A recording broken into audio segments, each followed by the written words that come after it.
الأفارقة يشكرون الجزائر وقالوا على أنها حررتهم من العبودية لفرنسا. تابعوا معنا في هذا الفيديو ماذا يقول الإعلام الإفريقي عن طرد الجزائر ودورها الرائد في إفريقيا وطردها لفرنسا. تابعوا. Si le Niger veut aller loin avec la complexité de la diplomatie aujourd'hui, parce que quand on dit ministère des Affaires étrangères, aujourd'hui, là, ce n'est pas seulement gérer les ambassades. Désormais, c'est gérer les diasporas. C'est prévenir les conflits. C'est régler les conflits. C'est traiter avec le multilatéralisme, les organismes multilatéraux, la Banque mondiale, la FAO, l'OMS, la Banque africaine de développement, etc., etc. C'est la coopération bilatérale, c'est la gestion des sommets, sommet Afrique, ceci, c'est la rédaction des traités, la révision des accords, etc., etc., etc. C'est très complexe et on peut quand même dire que l'Algérie sur le plan continental en Afrique a quand même pesé de tout le temps, de tout son poids. Personne ne peut nier que lorsque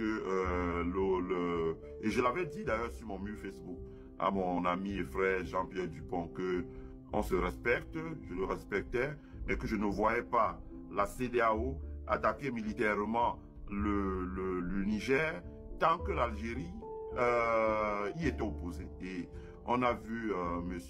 Attaf s'impliquer, le ministre des Affaires étrangères de l'Algérie, s'impliquer à un très haut niveau, se rendre à la CEDEAO, se rendre dans les pays d'Afrique de l'Ouest qui étaient des en guerre, etc.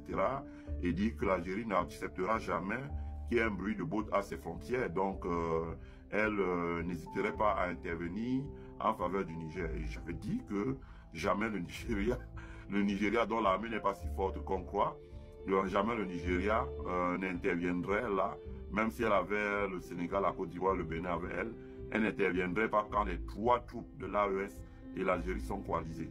Elles allaient se prendre une raclée qui n'allait pas dire son nom. Donc, ce qui a été fait, il n'y a pas eu d'intervention militaire à ce niveau. Donc, c'est tout à l'honneur de la diplomatie algérienne. Donc, la diplomatie algérienne, je trouve que c'est bien qu'elle travaille pour aider le Niger à renforcer ses capacités, à former les hommes sur les procédures, à former les hommes sur les techniques de négociation, parce que le Niger, c'est un autre pays. S'ils réussissent la confédération, comme ils ont pris le chemin avec le Mali, le Burkina Faso, et j'espère dans les jours qui viennent le Tchad, il va falloir renégocier beaucoup de choses.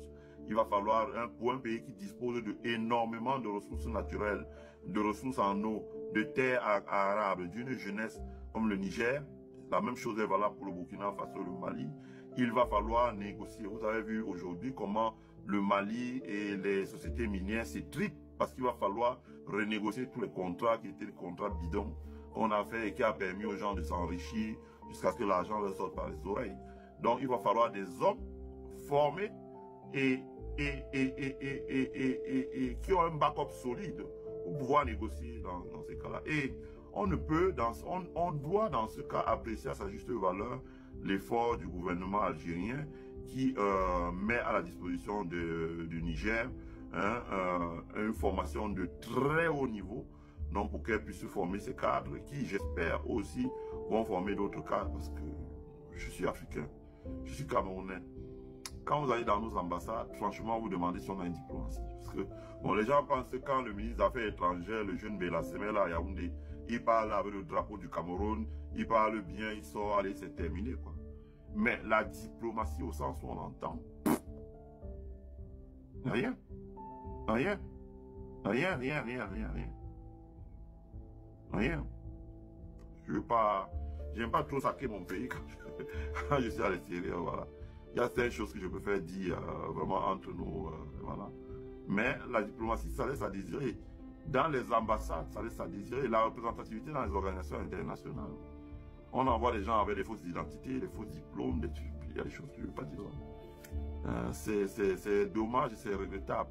C'est-à-dire que voilà un pays qui a des enfants de Polytechnique, de Central, de Harvard, de Massachusetts, de Northwestern, de Yale, de Columbia, etc., etc., de Stanford, il y a des enfants qui sortent de London School of machin, de Sciences Po, etc., mais qui au moment d'envoyer des cadres, par exemple dans les organisations internationales multilatérales, sélectionnent des gens qui sont des instituteurs leur fabrique des faux diplômes pour les envoyer dans les institutions internationales. Résultat des courses, la diplomatie s'est effondrée. Bon, on n'a pas d'influence. On n'a plus une parole qui porte. Quand le Cameroun parle, on n'entend plus. On n'est même plus capable d'avoir quelqu'un qui est le secrétaire général de l'OUA. On n'est même pas capable de placer quelqu'un à la BAD. On n'est pas capable. On n'est rien du tout. Rien du tout.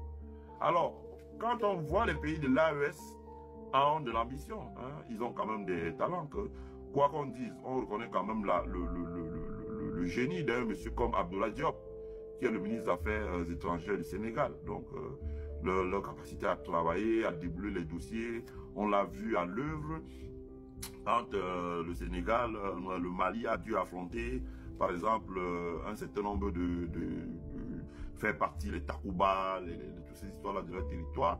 Il a fallu être à la manœuvre et donc il a fait un travail qui est intéressant et on le voit aussi dans les pays de l'AES comme au Burkina Faso, on l'a vu au Niger, on l'a vu au Togo aussi. Hein, le patron de la diplomatie togolaise a pris des positions tranchées. D'ailleurs, quand il s'est rendu au Mali, il a été décoré de la plus haute distinction par le président malien Assimi Goïta. Ça veut dire ce que ça veut dire. La diplomatie a besoin des hommes solides, capables de relever les challenges, de relever les défis. Voilà. Parce que la diplomatie, c'est pas le chef d'État.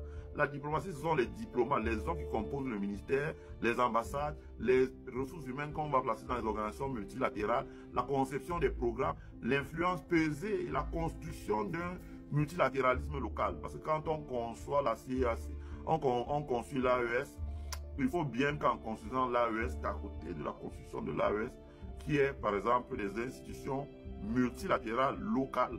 Ils ont commencé par la création du Banque de développement. Il faut encore d'autres organisations de ce genre pour pouvoir, eux, à ce niveau, mutualiser le travail des peuples et pouvoir peser, parler d'une seule voix quand ils arrivent dans les partenaires extérieurs. Donc, c'est un travail à apprécier à sa juste valeur, le coup de main de l'Algérie, le coup de pouce de l'Algérie pour la construction d'un ensemble local qui soit solide. Voilà. C'était l'objet de ma présentation. Hein, je vous remercie. Donc, restez